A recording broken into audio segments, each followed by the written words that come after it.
chronic bronchitis, and she has tachycardia and tachypnea. What is her heart rate right now? Her heart rate right now is 110, and she has a respiratory rate of 25, and she has a really high blood pressure. It's 150 over 112. Okay. So just does the patient have any other complaints? You know what? She's been experiencing ankle edema, and she has wheezing. Inspiratory or expiratory wheezing? She's experiencing expiratory wheezing. Okay. So just any chest pain? There's no chest pains at all. There's no fever. Okay. How long does the patient have these symptoms? She's been experiencing this for about a good 4 weeks now. No fever, nothing like this? No fever. Okay. So does the patient smoke, or the patient has a history of smoking? You know what? She has a history of smoking. She stopped smoking 5 years ago. Did you do any ABGs on this patient? Yes, Dr. Jones. We did ABGs on Veronica. She has the pH of 7.3. She has the PCO2 50, and she has the HCO3 of 28. Okay, so just we can say that the patient has compensated respiratory acidosis. That's right. Okay, what is her saturation? Her saturation is actually pretty low. It's 86. She has a saturation of 86. Okay, so this patient has hypoxemia. Does the patient take any medication right now? Yes, I have a list of prescriptions that she's taking. She's been prescribed atenolol. Atenolol? Atenolol. What is the dosage? It's 50 milligrams per day. 50 milligrams, okay. She's taking Vasotec at 10 milligrams per day. 10 milligrams, okay. And she's, I want to prescribe a metered-dose inhaler, Adjuvant, 2 puffs a day. So just obviously that the patient has chronic bronchitis, and I'm surprised that the patient is taking atenolol right now because it's a beta blocker, it's cardioselective, but with particular dosage, the cardioselectivity could be lost. So just I suggest at that point to stop this medication and exchange it for another one. So just why not to treat her hypertension with hydrochlorothiazide? So just we can start her on 12.5 milligrams per day. Also, you mentioned Vasotec. Vasotec is ACE inhibitor, so just it might cause in some patients dry cough. So just patient has dry cough, we don't know whether or not it's a side effect of this medication. So just I suggest to change this medication. For example, let's put the patient on calcium channel blocker such as verapamil. So just to reduce her heart rate and also it will work on her blood. I suggest to start her on verapamil, 80 milligrams, 3 times a day. I agree that the patient needs Atrovent right now, tiotropium bromide.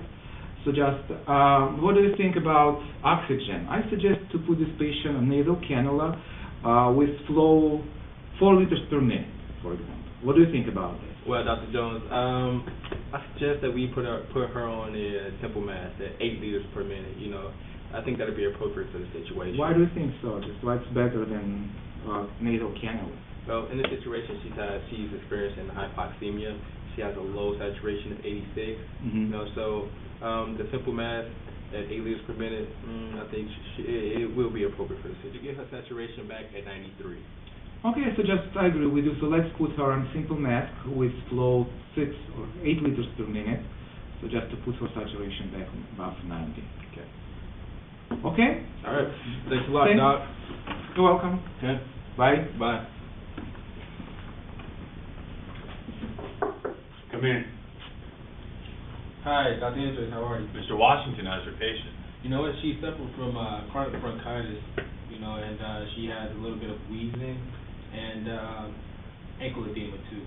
That sounds like COPD, chronic obstructive pulmonary disorder, which are, you know, bronchitis, bronchiectasis, asthma, emphysema. You know what I want to prescribe here is an anticholinergic. Normally we could prescribe a bronchodilator, but I'm going to prescribe Atrovent, which is also known as petroleum bromide. So in each bromide, give her two puffs 4 times a day. You know, but if she gets worse, we might want to prescribe Combivent or Duonet, which are a combination bronchodilator and anticholinergic. These work on the M1 through M5 receptors and lead to bronchodilation by inhibition. They have an affinity to the muscarinic receptors. So I think that'll improve her condition.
Dr. Hendricks, you prescribe these medications, but are there any effects that come, side effects?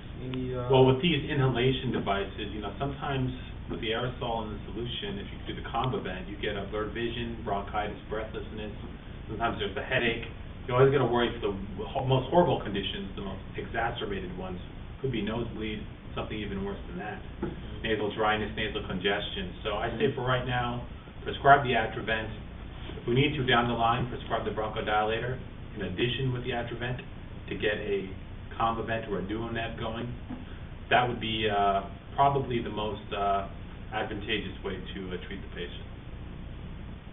Okay. Hello, Sarah. How are you feeling? Can you sit up on me a little bit?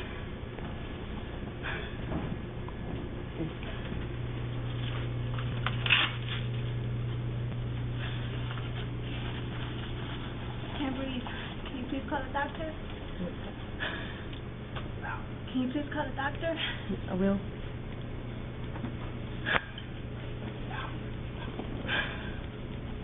I can't breathe. What is it going to do? I can't breathe. This is not going to help me breathe. Okay, I'll go ahead and get the Please, call the doctor. Now for you. Okay. All right, ma'am. So do you feel better after the nebulizer treatment? Yes, I do. You do? A lot better. Okay, so this is your metered-dose inhaler. This is what we're prescribing to you today. All right, so I'm going to instruct you how to use it. So I'm going to shake this up. I'm going to warm it to body temperature first, okay? Shake this up. Check your boot, make sure there's nothing in here. What's that for? This is your boot. This is just to, this is your actual medication, okay? So I want you to check your boot, make sure you don't have any obstructions in here, okay? I want you to clean this out daily, all right? Okay. All right, so I want you to place this inside of here, inside of your boot, okay? Please don't try to use this without your spacer. This is a spacer. It allows you to get more of the medication, okay? So when you spray your medication, your metered-dose inhaler into this, it's going to hold the medication in here. In your next breath, you should be able to inhale all of that medication and allow it to get down into your lungs, okay? All right, so try not to let the medication sit inside of this spacer too long, all right? Okay. And that's pretty much it. I want to just take it one time. I want you to show me that you understand how to use it.